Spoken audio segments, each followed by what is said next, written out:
listen to her because she's pretty.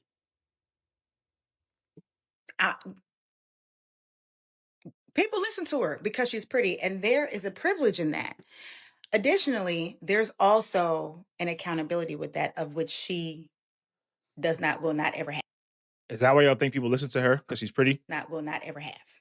And Cheyenne, Bryant, you can come to the front, because I am a current graduate student getting my second master's degree in marriage and family therapist to ultimately become a licensed clinical therapist.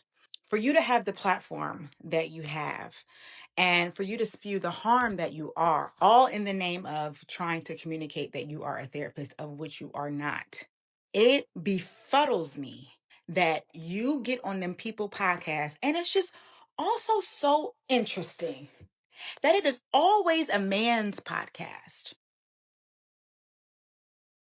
It's Valid. always a man's podcast, but let's put that in the parking lot. You get on the people podcast and say, no. I mean, to be fair, I feel like I feel like men have taken over the predominant podcast space. Because, I mean, I guess there's a couple women's podcasts that make sense. I mean, she went on the that one podcast with Paul Pierce and that girl. I mean, that's a 50-50 podcast. Other than that, it's Cam Newton. And say podcast, but And outside of Cam Newton, I can't think of really any other men's podcasts. She was on Tonight's Conversation. That's a mixed podcast. Um, but I do think it's easier for a pretty face woman to get into, like, obviously to get a favor from a man. If you a man trying to get on a man's podcast, you're like, what nigga, what the fuck you know what I'm saying? If I don't know who you are, who the fuck are you? You know what I'm saying? Why am I bringing you on my podcast? What have you accomplished? What have you done? Where a woman a woman can build a relationship with a man and bring him on based on off that relationship. Okay, she went on Joe Budden's podcast as well. Okay, I see Joe Budden's podcast. But still, I don't think it's like this tactic to like only target men's podcasts. You know what I'm saying? Because at the end of the day, most of her followers are women. I don't think it's not men that's her, like, you know, it's not men that's her predominantly her followers. I feel like she a lot of her rhetoric is aligned with like what's in. So I do feel like her message originally wasn't really tailored to men. It was really tailored to women. I feel like she gained most of her followers from women, and now she's kind of making that switch now because a lot of those takes are not in it anymore. A lot of those takes women made just didn't age well.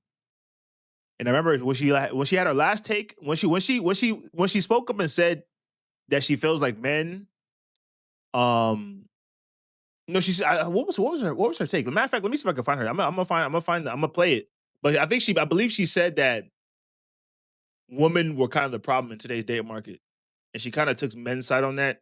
And immediately after that, give it within a week, I see women coming for her credibility. She don't have a license, blah blah blah. She's not a real therapist.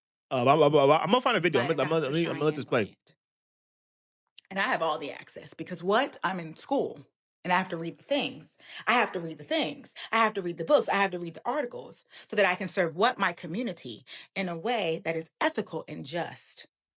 And Dr. Raquel Martin, came on here, and all she communicated to the people was, hey, it's not about just this. Being a licensed clinician of therapy is a very nuanced situation that involves insurance. It involves whether or not you're going to private practice, sliding scale. There's a lot of things that live on the underlings of practicing in a way that is ethical to your clientele. To sit on them people podcasts, it pisses me off because now you have people like, I don't need my therapist to have a license. You do. You do. Why? The next clip that I see that was against my will on Threads is her explaining the most emotional experience that she had as a therapist was an 18-year-old child explains that her mother would pimp her out or prostitute her. And in this first session, after the session is ended and after this child communicates to her all of this trauma, she says she stands up and says to the child, may I have a hug? If you are not a licensed clinician, a licensed therapist, you will not know. And just trust us when we say that was the wrong thing to do and how harmful that could have been to that I could child. I If could see this that. story is even true. I could see that. I got half a mind to not even think it was true. And what else pissed me off in that little clip that I seen, in between her wiping her tears that weren't falling, was her saying, "It's in my book." Baby, I know a scammer when I seen one. And that is a scammer. And she has the reach to gain the masses, to fuel her pockets, because but at what cost? At what harm? It is so incredibly harmful to spew that rhetoric to the supposed community that you supposedly love. It is disgusting. You should be ashamed of yourself. You are raggedy, raggedy. And I'm not a therapist yet, so it's no, you can't take my license, honey. Okay, I ain't got one for to get snatched. But I'm gonna let you know right now, that's the only reason the people is listening to you, because you're cute. And I hate that for us as a community. I truly do. That is very annoying. Mm, People listen to her because she's pretty. I mean, just keeping it in the buck, I feel like there's some hate in this girl's voice. And I'm kind of torn. Like a part of me feels like, why are you taking advice from anybody on the internet? Like it's not like you hired her. You didn't book a session with her. You at the end of the day, you're listening to somebody that you never met on the internet. So I don't do that personally. I don't listen to people online. So my whole thing is like what she's doing online, going on people's podcasts and speaking. You don't need a license for that. I kind of look at her as an entertainer. I look at her as like an influencer, right?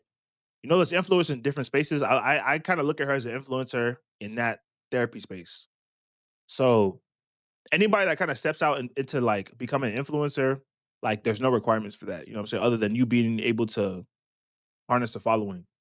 So in that space, I don't really feel like she did anything wrong. But if she leveraged that license in order to gain that following, then that's when I feel like it's disingenuous. But outside of that, man, I mean, she wasn't. I've never seen her do a one-on-one session with somebody. You know, she references it and speaks on it. But yeah, like I mean, me personally, and then at the same time, would it be any different than somebody that got the license and never practiced and just went online and started making content and blew up as a content creator? Like, what would be the difference? You know what I'm saying? Because at the end of the day, they're both gonna like that experience. So I don't know if I necessarily like for how hard they're going on her. I don't necessarily agree to that extent, but I do understand the disingenuous side of it for you to be able to gain a following based off of people thinking your professionalness. But I definitely feel like women tend to follow the aesthetics more than the actual results. You know what I'm saying? So I feel like she's a baddie, she's a boss, blah blah blah. She got the lifestyle, she's around successful men. That's all you really needed. That's all she needed. She didn't need no damn license. Women know they followed her because of those reasons. Just like you said, they're saying people listen to you because you're pretty, because you're bad, because you're attractive, because you sexualize yourself. But at the same time, you know what I'm saying? Like that's kind of my whole point. It's not her license that made people listen to her. But this is that clip I was talking about. Let me play this. This is a clip that sparked outrage from women. And I feel like ever since she said this, people have been coming for her license. Yeah. Women, y'all know I stand on a mountaintop for you, especially black women. But I gotta say this. See? I meet better men nowadays than I meet women. Wow. And that's just the truth. There are so many men nowadays who are ready to be married, who are ready to be family men, who are standing on principles, who are, really into and relational with the women that they're dating. Right. And I meet a lot of women who want to play the field, who want to be, more of we have womanizers, but we do have women who are manizers. And when you start to look at women who want a man to just perform, right, which goes into the same field as gold digging, that's a woman who is considered a manizer. And unfortunately, I meet a lot more, men who are like, Doc, I'm ready to get married, or, I'm ready for the next step. And women who either are not there yet, or they're saying they're there yet, but their behavior that they're exhibiting and their inability to be able to nest in a man and allow him to lead her is not allowing the relationship to really take the course that the man is trying to lead them to. Who's more delusional right now, men or women? She ate with that Oh, shit. that's a great. But I'm telling you, this is the shit that got everybody outraged. Like, I'm not gonna lie, for some, you don't understand. Some of these women have been arguing shit for years now, probably almost a decade, right? And they're still standing on these hills of these arguments that they've made. Some of them are they're not going 50-50, the lack of contribution, the what they think a man should be, and they're sticking to it. So when women come out and say these, and they have women, and it's not a man where they can call him a misogynist, and this is X, Y, and Z, and all the stuff that programs to call a man, what do you call a woman? Well, she's a pick me, she's male centered, she's you question her credibility. You got what I'm saying? So well, let me see the comments. If you have a license, there's certain things you can't do. Like what? What is she doing that she can't do? What is she doing right? What have you seen her do? That's malpractice that she needed a license to, to perform. Like I said, it's mostly podcasts. I have never seen her do a one-on-one session with anybody. You wouldn't be doing one-on-one sessions, for content. We've only seen her do content. If it's online, it's probably content. I know she said she didn't have a license. I know she didn't. It got to a point, it's like, I mean, she never clearly flat out said she had a license. She was just very disingenuous about it. She kind of like, danced around it. She was doing that Kamala word salad thing.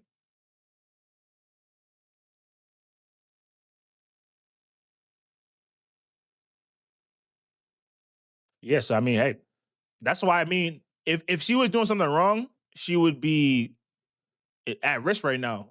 You know, that's a serious offense for you to be faking. That's like forgery. For you to fake a license, that's like serious charges that come with that. So I mean, at the day, if she's doing any type of malpractice that falls under a role that she should be doing with under a license, she's gonna have to pay the consequences for it. So we'll find out. I mean, it's a pretty black and white case. People don't have a right to convict her based on their Instagram stories, though. You know what I mean? It's not based on their content they put out. If people are trying to sue her for fraud, then let's see if they win. Watch, I guarantee you, people paid her for consulting. I don't know. Of course, I don't know. But if you pay her online, I guarantee you that's gonna fall under consulting and not a real therapy session. I'm not saying she didn't lie. I'm not saying she wasn't disingenuous. I'm just saying she didn't do anything illegal. Like when it comes to the license stuff, you know what I'm saying? I just don't feel like she did anything malpractice wise. Anybody can go on the internet and say they're anything they want to be. And if you tell yourself long enough that you're something, eventually you start to believe yourself. And not only you start to believe yourself, but other people start to believe you. So that's the way the internet works. It's a fake it till you make it type of space. So I don't believe anybody. I don't believe anything on the internet. That's me personally. So that's maybe why I'm a little biased when it comes to this. I would never expect somebody, you know what I'm saying?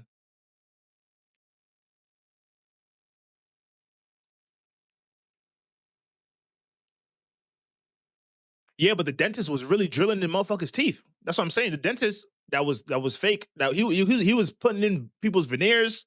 He was really working on niggas' teeth like he's really a dentist. You know what I mean? He wasn't online making content with fake teeth and talking about wearing a suit, talking like he wasn't online talking about teeth. He was actually practicing on people. But like I said, people don't read. People don't read, bro. I'm telling you, if you booked her online, these people charge for online consulting. They don't charge for therapy sessions.